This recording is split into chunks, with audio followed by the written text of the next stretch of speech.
ভাগ্য, কত সুন্দর শব্দ এই ভাগ্য। কিন্তু যতটা সুন্দর ঠিক ততটাই রহস্যময় এই শব্দ।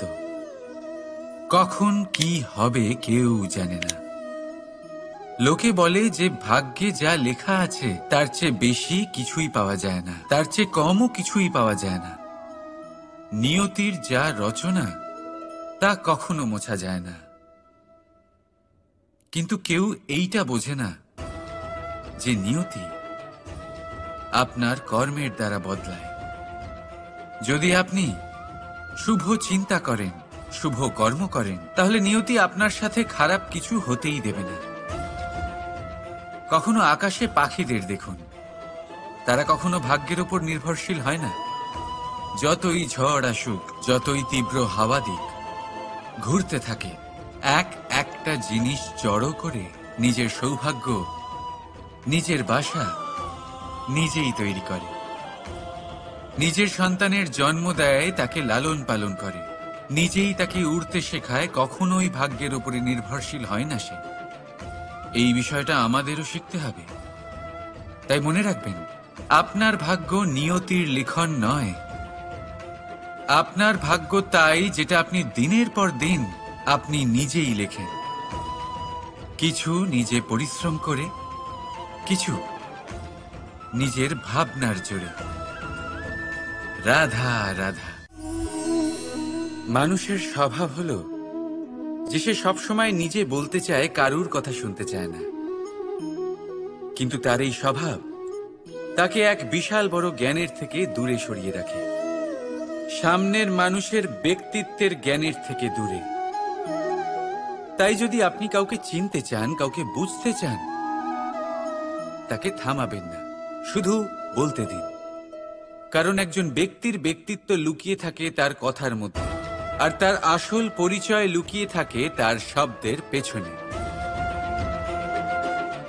বলতে দিন, আস্তে আস্তে আপনি সব বুঝতে পারবেন। এটাই তফাৎ হলো একজন সাধারণ মানব আর একজন মহামানবের মধ্যে। এক যে কাউকে বলতে দেয় না, আর এক যে সবার কথা শুনে। তাহলে সিদ্ধান্ত আপনার, আপনি কি সাধারণ হতে চান না অসাধারণ? কারণ এই ভবিষ্যৎ আপনার। রাধা রাধা। ভাগ্য আর কর্ম, এই দুই এমন শব্দ যাকে ঘিরে সমগ্র সংসার। কেউ বলে আমার ভাগ্যে এটা ছিল না, যা পেলে আমার জীবন অন্যরকম হতো।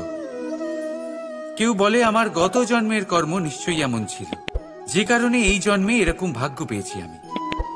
এসব বাদ দিন আর একবার শান্ত চিত্তে ভাবুন।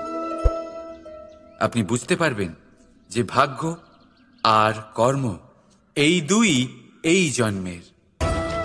তফাৎ শুধুমাত্র এটাই যে যদি ভাগ্যের কথা বলা হয়, তাহলে আপনি এই ভাগ্যের থেকে যত বেশি আশা করবেন তত বেশি নিরাশ হবেন আপনি। কারণ এই আশা আপনাকে কর্ম করা থেকে আটকায়। যদি কথা বলা হয় কর্মের, তাহলে নিজের কর্মের প্রতি যত বিশ্বাস রাখবেন তত বেশি সফলতা আপনার কাছে আসবে।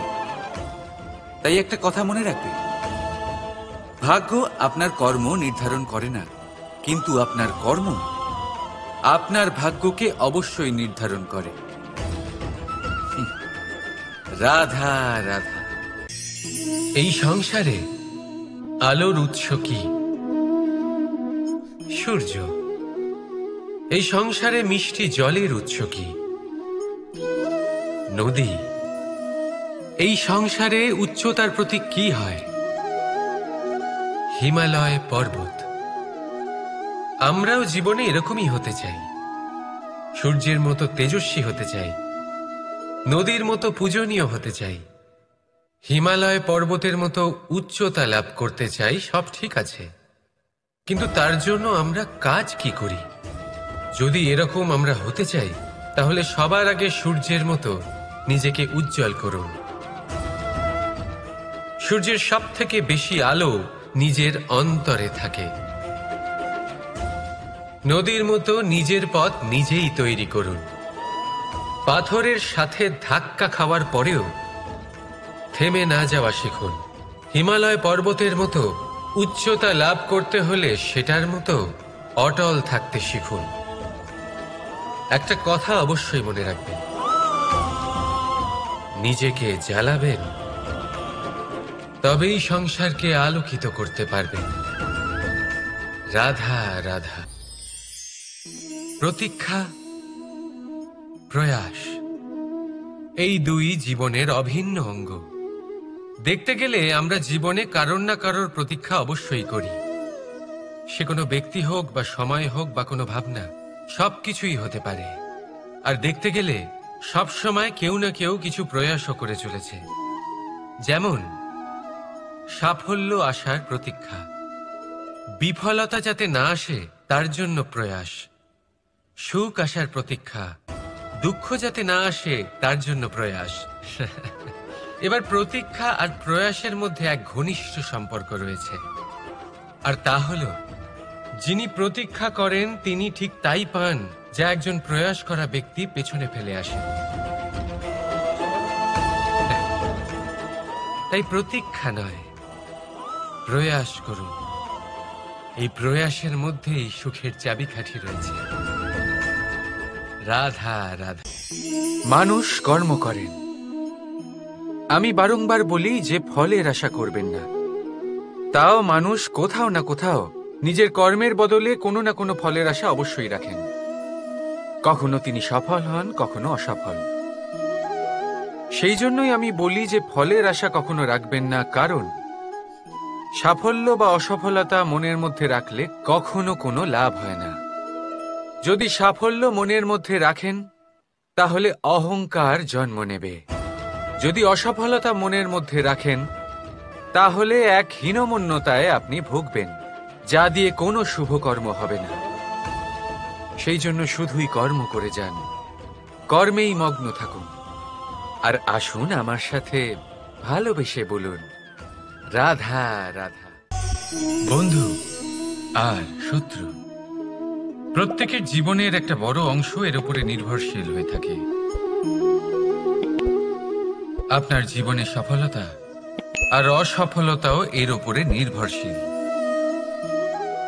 কিন্তু এই বন্ধু এবং শত্রুদের খুঁজে পাওয়ার জন্য আপনাদের বাইরে যাওয়ার প্রয়োজন নেই, কারণ এরা স্বয়ং আপনার ভেতরেই আছে। আপনি যদি বিনম্র থাকেন, যদি আপনি নিরন্তর প্রয়াস করতে পারেন, তাহলে আপনার কোনো বন্ধুর প্রয়োজন নেই। যদি আপনার মধ্যে অহংকার থাকে, যদি প্রতি কথায় আপনার মধ্যে ক্রোধ উৎপন্ন হয়, তাহলে আপনার শত্রুর কোনো প্রয়োজনই নেই। নিজের অন্তরের এই বন্ধু ও শত্রুকে চিনুন, আর আমার সাথে ভালোবেসে বলুন, রাধা রাধা। একে চিনতে পারলেন? একে কুঠার বলা হয়। আপনারা জীবনে কোথাও না কোথাও কোনো না কোনো রূপে এটা দেখেই থাকবেন। একটা ব্যাপার নিশ্চিত, এই কুঠার ছাড়া কোনো বৃক্ষকে কাটতে পারা সরল নয়।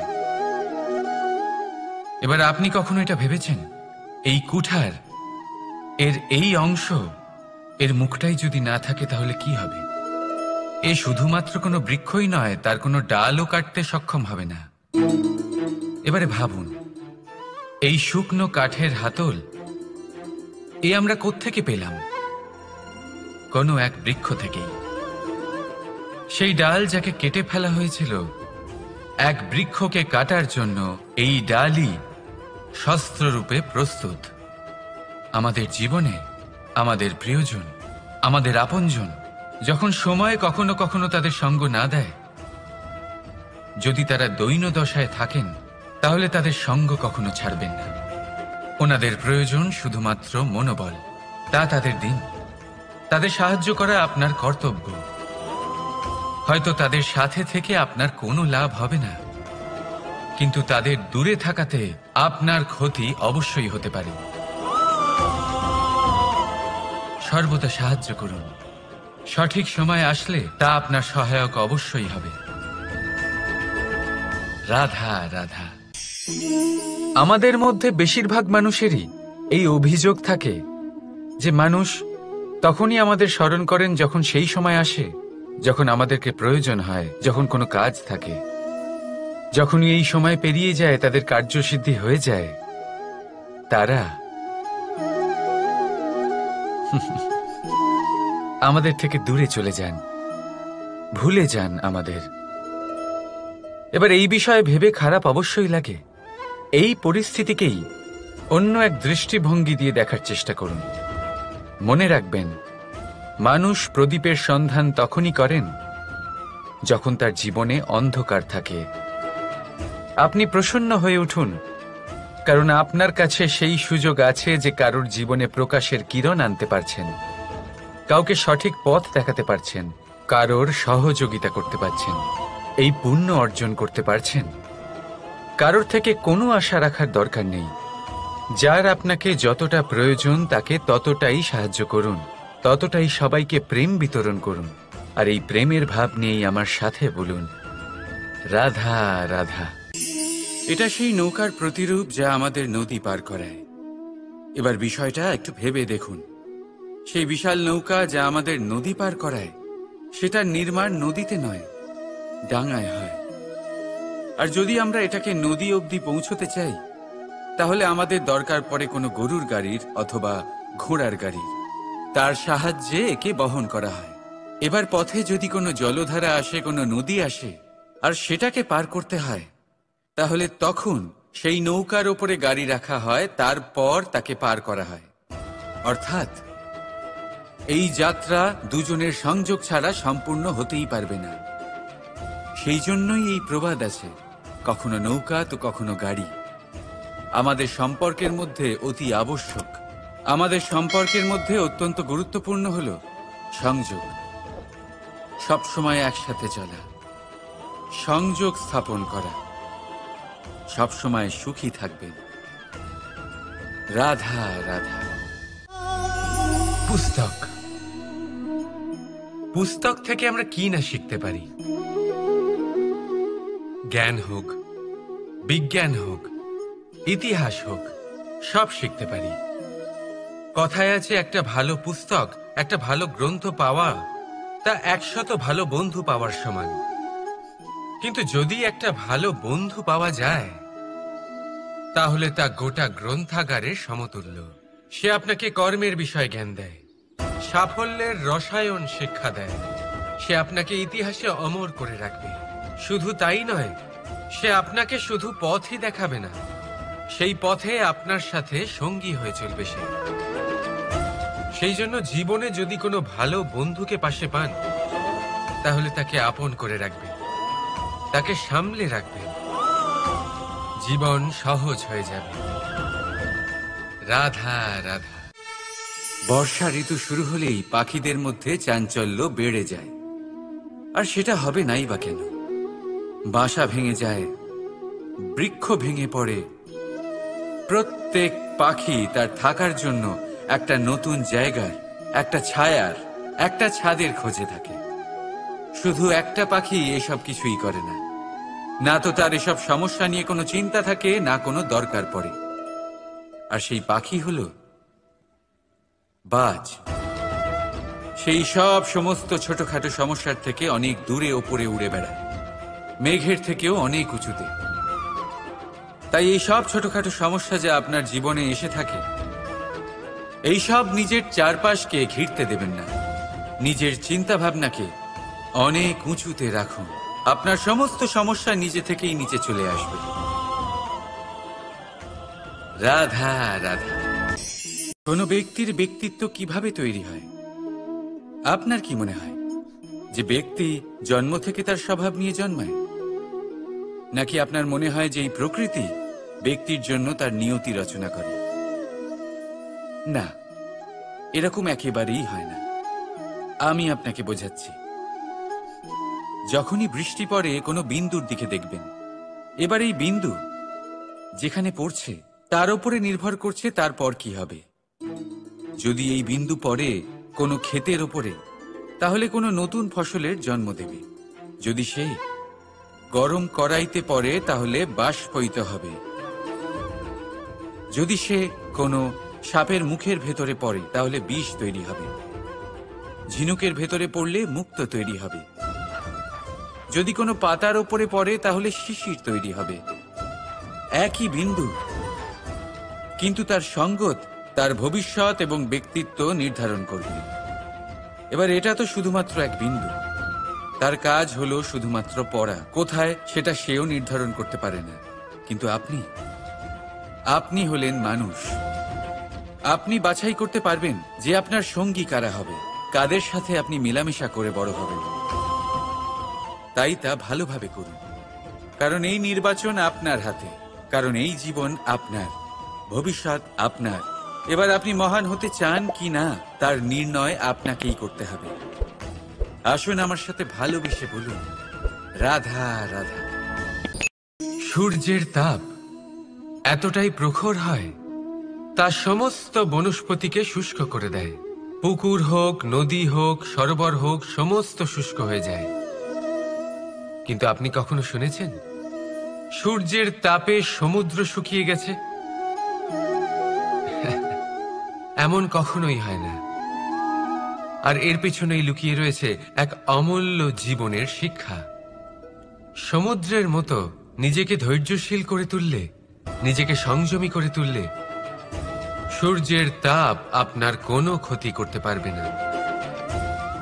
আপনার অন্তর থেকে সেই তাপ বাষ্পায়িত হয়ে মেঘ তৈরি হয়ে সূর্যকে ঢেকে দেবে, আর তারপর হবে শুধু সাফল্যের বৃষ্টি। তাহলে আসুন আর আমার সাথে ধৈর্যের সাথে বলুন, রাধা রাধা। মানুষ অসুস্থ কেন হন? শারীরিক দুর্বলতার কারণে? না, মানুষ অসুস্থ হন তার মানসিকতার কারণে, তার বিবেকের কারণে, তার কর্মের কারণে, তার ক্রোধের কারণে। আর যখন কেউ সুস্থ হন, ঠিক হয়ে যান, তার মানে এটা নয় যে শুধু ওষুধের জন্য তিনি সুস্থ হয়েছেন। না, এটা কারোর তার প্রতি প্রেমের প্রভাব, বিশ্বাসের প্রভাব, সম্বলের প্রভাব। শুধুমাত্র ওষুধ দিয়ে কিছুই হয় না। যদি মনে প্রেম থাকে, বিবেক থাকে, বিশ্বাস থাকে, সম্বল থাকে, তবেই সেই ওষুধ কাজ করতে পারে।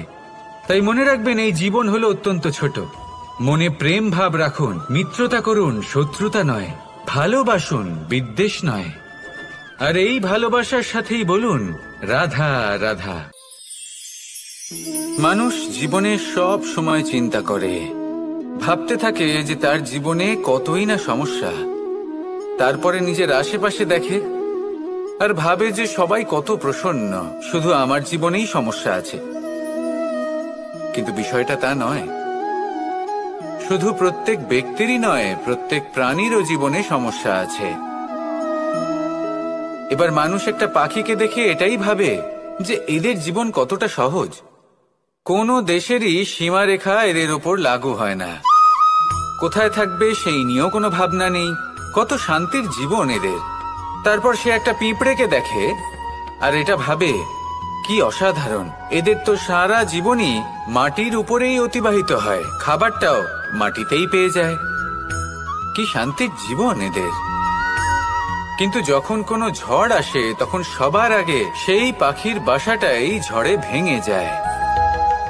এই পাখি যে শাখাতেই গিয়ে বসে পড়ুক, তাদের উপর সবসময় সংকট থাকে যে ওপর থেকে কোনো বড় পাখি এসে তাদের উপর প্রহার না করে, তারা নিজেদের প্রাণ না হারায়। আর যদি কথা বলি পিঁপড়েকে নিয়ে, এদের উপর সবসময় সংকট থাকে যে কোনোভাবে বাতাস বা জল এদের ভাসিয়ে না নিয়ে যায়, কোনো প্রাণী ওকে পা দিয়ে পিষে না দেয়, এই পিঁপড়ে পিষ্ট হয়ে না মারা যায়। দেখুন, সমস্যা প্রত্যেকের জীবনে রয়েছে, আর এই সমস্যা আসতেই থাকবে। এর অর্থ এটা নয় যে এই সমস্যার সম্মুখীনই হওয়া যায় না, এর সমাধানও সম্ভব নয়। প্রত্যেক সমস্যার সমাধান অবশ্যই আছে, শুধু শান্ত মনে সেটা খুঁজে বের করতে হবে। তাহলে সেটাই করুন, প্রত্যেক সমস্যার সমাধান করতে থাকুন। যত সমাধান করবেন, জীবন আনন্দময় হয়ে উঠবে। যদি সমাধান না করেন, তাহলে আজীবন দুঃখই পেতে থাকবেন। আসুন আমার সাথে ভালোবেসে বলুন, রাধা রাধা।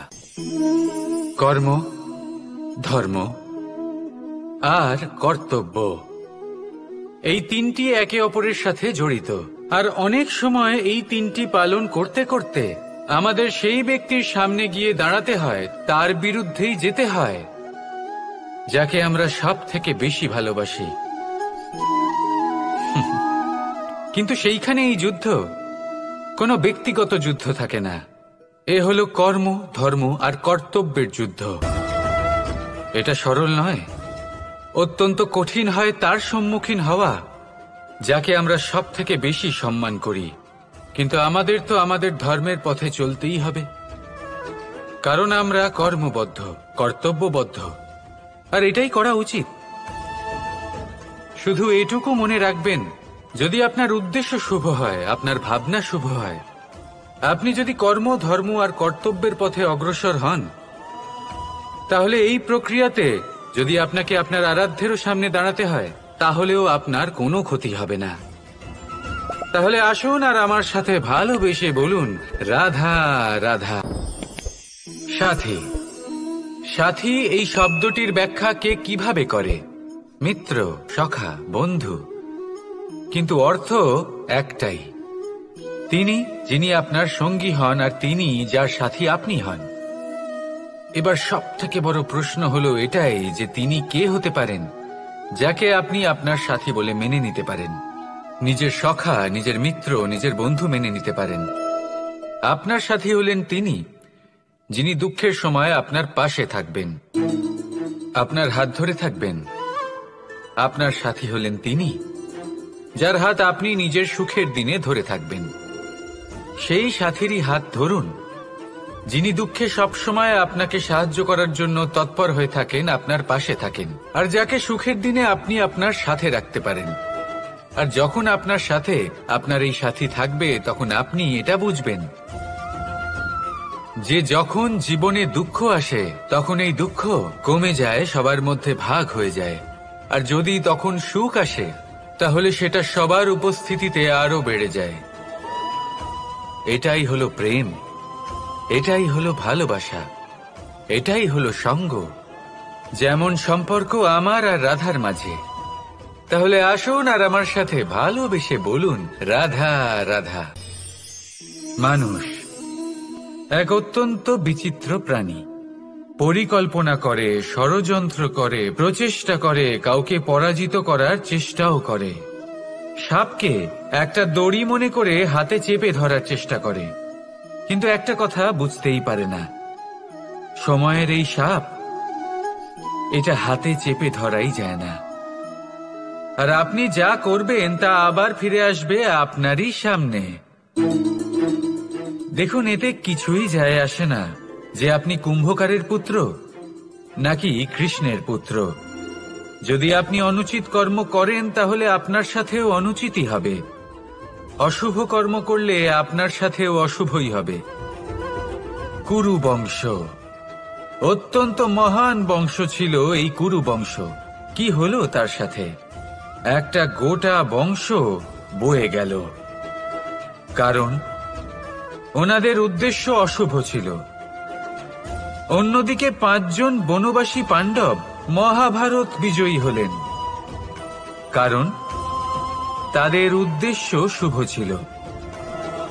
তাই মনে রাখবেন, শুভ অগ্নি প্রজ্বলিত করবেন, শুভ তাপ সঞ্চার হবে। অশুভ অগ্নি প্রজ্বলিত করবেন, নরকেই জ্বলতে হবে।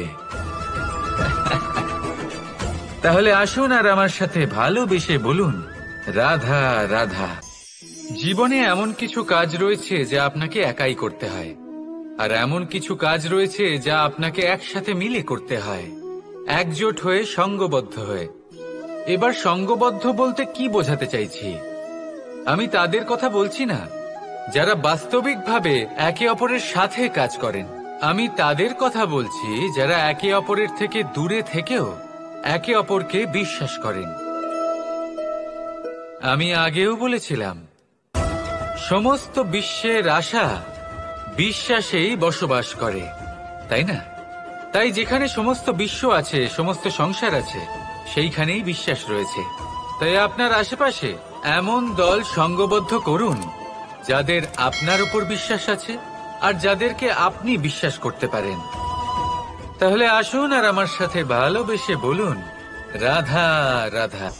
আমরা যে মানুষকে চাই, যাকে আমরা ভালোবাসি, তাকে একটা উপহার অবশ্যই দিতে চাই। এমন এক উপহার যা ওনার ভালো লাগবে, যা শ্রেষ্ঠ হবে, অতি প্রিয় হবে, বহুমূল্য হবে, বা বলতে পারেন মূল্যবান হবে। তাই আমরা কি করি? আমরা বাজারে যাই, তার জন্য স্বর্ণ, আভূষণ, হিরে, মুক্ত এইসব নিয়ে আসি। কিন্তু এটাই কি সর্বশ্রেষ্ঠ উপহার? কখনোই নয়। সর্বশ্রেষ্ঠ উপহার হল স্বাধীনতা, তাকে নিজের মনের মতো বাঁচার স্বাধীনতা। যদি আপনি কাউকে স্বাধীনতা না দিতে পারেন, তাহলে সে কোথাও না কোথাও বন্দী হয়ে যায়, তার বিকাশ কোথাও না কোথাও আটকে যায়। কিন্তু যদি আপনি কাউকে স্বাধীনতা দিতে পারেন, তাহলে আপনি দেখবেন ও সমস্ত সংসারকে, এই জীবনকে নিজের দৃষ্টিভঙ্গি দিয়ে দেখবে, বুঝবে যে কোনটা হলো উচিত আর কোনটা হলো অনুচিত। আর এটাই হলো সর্বশ্রেষ্ঠ। আর এবার যদি কাউকে স্বাধীনতার মাধ্যমে এত বড় একটা শক্তি দিতে পারেন, তাহলে আপনি আমাকে বলুন, এর থেকে বড় উপহার আর কি হতে পারে? আসুন আর আমার সাথে ভালোবেসে বলুন, রাধা রাধা। পিতা আর পুত্রের সম্পর্ক অত্যন্ত মধুর হয়ে থাকে। পিতা স্বপ্ন দেখেন, তাকে পূর্ণ করার সকল সম্ভাব্য চেষ্টা করেন, কিন্তু তাও অনেক সময় ওনার স্বপ্ন অপূর্ণ থেকে যায়। তখন পিতা ভাবেন যে স্বপ্ন উনি পূর্ণ করতে পারেননি, ওনার সন্তান তা অবশ্যই পূরণ করবে। যে স্থানে উনি কখনো পৌঁছতে পারেননি, সেই স্থানে ওনার পুত্র অবশ্যই পৌঁছবে। পিতা নিজের সন্তানের ভবিষ্যৎ নিয়ে সেই স্বপ্ন দেখেন, আর যখন সেই সন্তান সামনে এগোতে থাকে, তখন তার দুঃখ হয় না, বরং গর্ব হয়। ওনার ভালো লাগে এটা দেখে যে ওনার সন্তান অনেক উন্নতি করছে। কিন্তু যখন সন্তান নিজের অভিভাবকের শক্তি দেখে, তার যশ দেখে হিংসা করতে থাকে, সমস্যা সেইখানেই শুরু হয়। সেই জন্য সকল সন্তানকে এটা মনে রাখতে হবে, দেখুন, পুত্র হবার সুবাদে, এক সন্তান হবার সুবাদে, এটা হলো আপনার অধিকার যে আপনি আপনার পিতার থেকে বেশি উন্নতি করবেন। আপনার পিতাও এটাই চান, কিন্তু সুস্থভাবে এটা করুন। একটা রেখা টেনে নিন, যাতে আপনি তাতে এগোতে পারেন আর আপনার পিতার তাতে গর্ববোধ হয়, আর সেই বিষয়ে দুঃখ না হয় যে আমার সন্তান আমাকেই ছোট করার চেষ্টা করছে। ইতিহাস সাক্ষী রয়েছে, যে মানুষ অন্য কাউকে ছোট করার চেষ্টা করেছেন, সেই মানুষই ছোট হয়ে গেছেন। আর আমার মনে হয় না আপনি এটা চান, কারণ কোনো একদিন আপনিও কারোর পিতা হবেন। আসুন আমার সাথে ভালোবেসে বলুন, রাধা রাধা। প্রেম এই সংসারে এসেছিল এই সংসারকে প্রেমের শিক্ষা দেওয়ার জন্য, এই জীবনের সুখের অনুভূতি আসলে কি তা শেখানোর জন্য। কিন্তু যদি সত্যি কথা বলি, তো আমি নিজেই প্রতিদিন প্রেমের নতুন নতুন স্বরূপ দেখতে পাই, প্রেমের একটা নতুন অনুভূতি প্রত্যেক নতুন দিনে। আর তার কারণ হলো এই প্রেম অনন্ত, এ হলো দৈব। প্রেম হলো এই সংসারের সব থেকে বড় ঢাল এবং সব থেকে বড় অস্ত্র। এই প্রেম ছাড়া না কোনো ন্যায় হয় আর না কোনো শাস্ত্র, না জীবন আছে আর না অন্ত। এবার যদি এই প্রেম মনের মধ্যে বাস করতে শুরু করে, তাহলে কখনো কোনো সমস্যাই হবে না, আর যদি হয়েও থাকে তাহলে তা স্থায়ী হবে না। এই প্রেম কি না করতে পারে? এই প্রেম সমস্ত সমস্যা মিটিয়ে ফেলতে পারে, আপনার মনের মধ্যে অহংকারকেও বিনাশ করে দিতে পারে, আপনাকে সাক্ষাৎ ঈশ্বরের সাথে দেখা করাতে পারে। তাই প্রেমের দ্বারা প্রয়াস করতে থাকুন, এই সংসারের প্রত্যেক মানুষকে, প্রত্যেক বস্তুকে, প্রত্যেক জীব জন্তুকে ভালোবাসবেন। আর এই প্রেমের দ্বারাই বলুন, রাধা রাধা। কর্ম এবং ফল। মানুষের স্বভাব হলো এটাই যে তিনি নিজের প্রত্যেক পরিশ্রমের প্রতিফল প্রার্থনা করেন। বেশিরভাগ সময় এই ফলাফলের চিন্তা করতে করতে, কল্পনা করতে করতে উনি কর্ম করতে থাকেন যে আমি এই কাজটা করলে এই ফল পাবো। সেই সব কল্পনা করতে থাকেন যা না তার হাতে আছে, না আছে অধিকার, আর না আছে নিয়ন্ত্রণ। উনি শুধু নিজের কর্ম করতে পারেন। উনি কি ফল পাবেন তা তার হাতে কখনোই নেই। তাই আপনিও শুধুমাত্র কর্ম করতে থাকুন, ফলের চিন্তা করবেন না। মনে রাখবেন, শিকড় এবং শাখা যেভাবে একে অপরের সাথে জড়িয়ে, সেইভাবেই একে অপরের সাথে জড়িয়ে কর্ম এবং ফল। যেরকম কর্ম আপনি করবেন সেরকম ফল আপনি অবশ্যই পাবেন। তাই এই ফলের আশায় কর্মের সময় কখনোই নষ্ট করবেন না, কারণ যে ব্যক্তি সময় নষ্ট করেন, সময় সেই ব্যক্তিকে অবশ্যই নষ্ট করে দেয়। কর্ম করুন নিঃস্বার্থভাবে, ফলের চিন্তা করবেন না, আর আমার সাথে ভালোবেসে বলুন রাধা রাধা।